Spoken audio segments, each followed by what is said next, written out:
You've heard the rumors. FEMA's holding back aid, volunteer pilots are being blocked, and help just doesn't arrive when people need it most. It feels like a conspiracy, right? Like someone, somewhere is deliberately withholding help during a crisis. And let me tell you, I understand why it looks that way.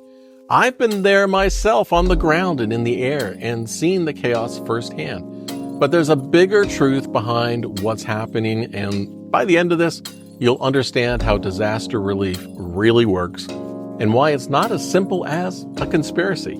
Hey, behind me during this video, you're going to see video of actual mission flights that I have conducted, where I've been the pilot in command, and you'll see some of the disaster footage that I have flown. I'm Steve, a retired search and rescue pilot with years of experience flying into difficult places. In fact, that's my flight suit right there. I've seen things go wrong even when people are trying to help. Today, I'm going to share what it's really like behind the scenes of disaster response, and trust me, it's not always pretty. Now, let's start with something that happens far too often. You hear about a helicopter or an airplane pilot being stopped from delivering supplies, or worse, threatened with arrest. You're sitting there waiting for help, and suddenly it feels like someone's blocking life-saving efforts. I get it.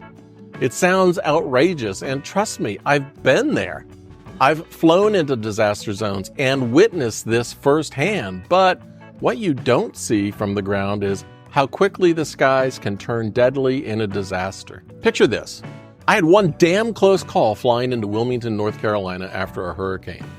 After the control tower had been severely damaged, all the primary radios and radar were out. I was following aviation rules, and I had been cleared onto the approach by the only air traffic controller on the ground, who was using a handheld radio.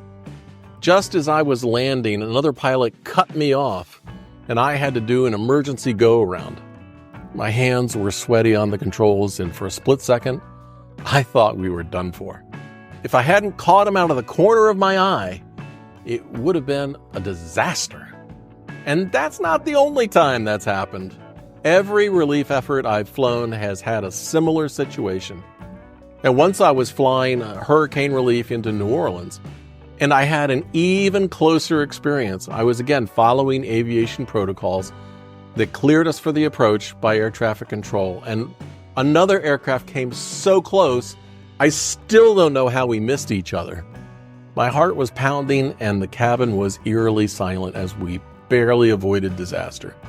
It's the kind of danger you just don't expect, but it's all too real in disaster zones. Without strict coordination, if every pilot just goes where they want, when they want, it turns the airspace into a danger zone. One wrong move, and we go from saving lives to causing a catastrophe. Now, I know what you're thinking. Hey, why does it feel like they're holding things back? Why so many rules? I get it. When you're waiting for help, every minute feels like an eternity. It's frustrating. But what a lot of people don't realize is there's a reason for these protocols. First responders like me go through extensive training to follow strict guidelines during a disaster. It's not about controlling aid, it's about making sure everyone is safe and on the same page. There's also another level of complexity for pilots. We have to manage aviation rules on top of all this. Airspace regulations, temporary flight restrictions, and coordinating with air traffic control are essential for safety. So while we're flying these critical relief missions, we're also navigating layers of aviation rules which add even more complexity to an already chaotic situation. Here's the part that frustrates everyone. Not every aircraft you see in the air is delivering relief supplies. Some are doing search and rescue. Others are conducting damage surveys to figure out what areas need help first. And then when a dignitary flies in, everything shuts down, the airspace gets locked down for security reasons, and that can halt the entire relief. I get it. It feels like someone's stopping the help on purpose, but the reality is, those security measures are part of the problem, not some hidden plan. The airspace after a disaster is crowded, and a lot of the traffic is low-flying. You've got Coast Guard helicopters, police helicopters, drones, and even random volunteer pilot helicopters. Everyone's operating in tight proximity, often without being able to communicate with each other. Everyone feels like their mission is the most important, including some of the volunteer pilots. But without proper coordination, this mix can become dangerous quickly. Now, here's the thing. When you're in the thick of a disaster, it absolutely feels like there's a bigger plan blocking things. But from my experience, the real problem is often just uncoordinated efforts, making things worse. I've seen it firsthand. The moment of crisis is the worst time to try and change the process. Responders have trained for these moments over and over and over again. And while there's some flexibility when random volunteers show up, they often hit an immovable force. It's frustrating, and I'm not saying it's always right, but it's reality. Volunteers need to be prepared to operate within the system. It's not about blocking help, but about keeping things from spinning into chaos. I mean, here's the twist you didn't see coming. Sometimes what feels like aid being withheld is actually uncoordinated efforts causing more harm than good. For example, I watched this happen on the ground during one storm I was flying. A well-intentioned truck pulled up with bunches of pallets of donated water, but here's the thing.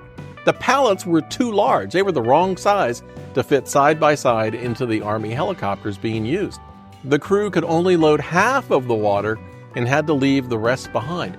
Hand loading the other water would have taken too much time, pulling them away from quick repetitions of flights, where they could have rolled the supplies off quickly and gone to pick up more.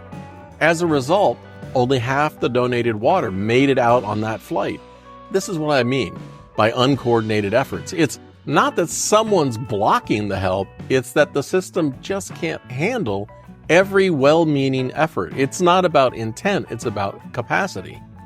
That's why if you're a pilot or truck driver and want to help, it's crucial to work with coordinated groups like Operation Airdrop. I've flown missions for them, and they handle all the logistics. Pilots are assigned specific locations and supplies based on real-time needs, and it runs smoothly. You don't have to guess where to go or what to bring. Everything's organized, and it's not about withholding help. It's about making sure help arrives safely and efficiently. Well, let's talk about the frustration. You might be asking, isn't getting help faster more important than all these rules? Believe me, I understand.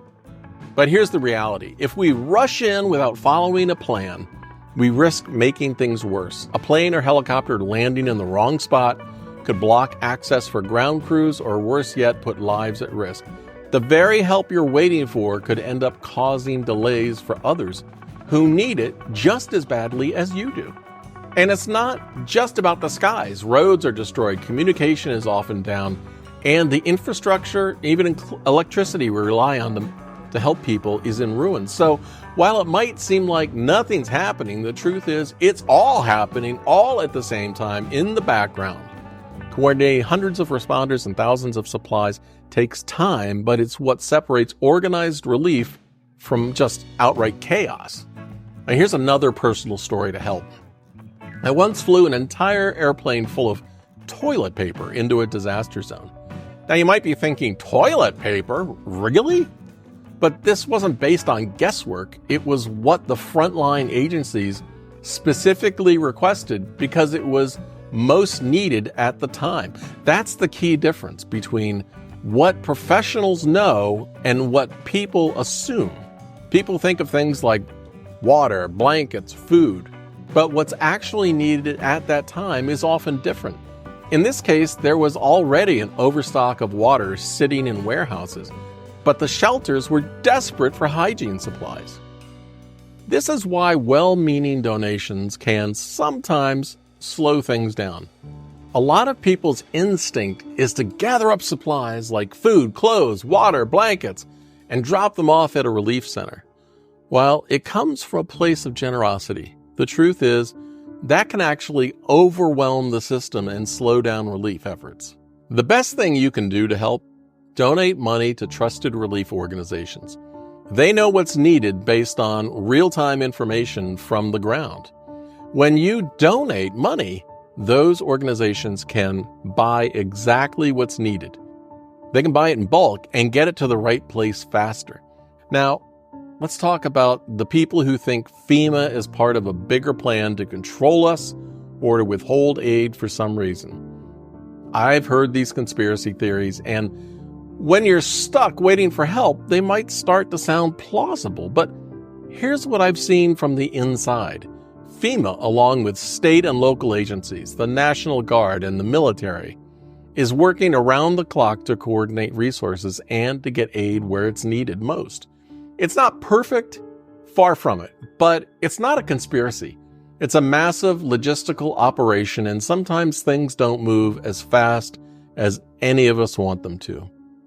Hey, I understand the frustration. When you're waiting for help, it feels like every second counts, and it does. But what people don't see is the balancing act that's going on behind the scenes.